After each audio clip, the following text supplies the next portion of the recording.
Dans ce cours, j'ai voulu fournir une introduction à l'économie du développement. J'ai voulu introduire des notions clés pour saisir que le développement est un processus fondé sur l'échange. J'ai voulu rappeler que ce processus nécessite une coordination décentralisée qui passe par des bonnes institutions qui permettent de résoudre les problèmes d'incitation et de connaissance.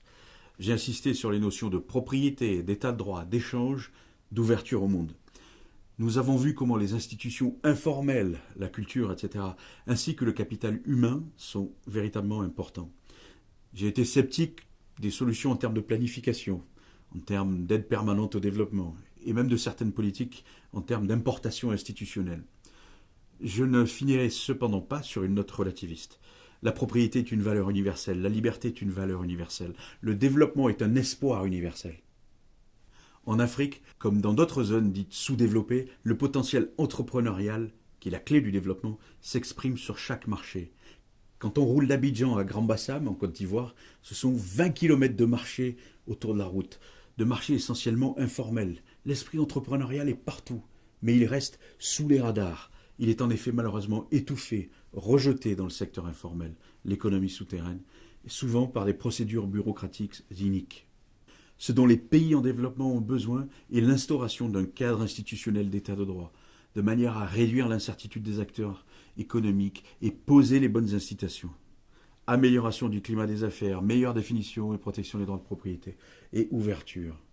L'ouverture, c'est la clé.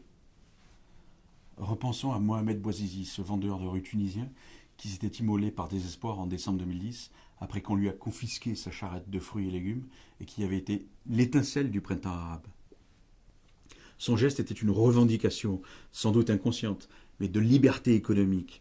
Il n'y a qu'à voir les réglementations iniques qui étouffaient l'entrepreneuriat sous Ben Ali. C'était la même situation en Égypte et Hernando de Soto a bien étudié comment les diverses réglementations totalement absurdes jetaient les gens aux ordinaires dans le secteur informel. Mais la situation de ce point de vue a-t-elle vraiment évolué ? J'en doute. La libération économique est donc l'énigme à résoudre en matière de développement. Mais changer les institutions, ce n'est pas si simple.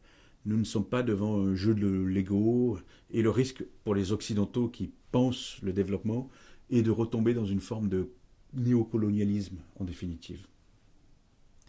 Une bonne partie de la solution viendra donc des populations elles-mêmes pour faire pression pour le changement qui permettra de libérer leur potentiel de créativité et de développement. Pour cela, il faut partager la connaissance afin que ces populations, notamment, soient informées. Et c'est exactement l'un des buts de ces vidéos proposées par l'École de la Liberté. J'espère que vous avez aimé ce cours et je vous remercie de l'avoir suivi.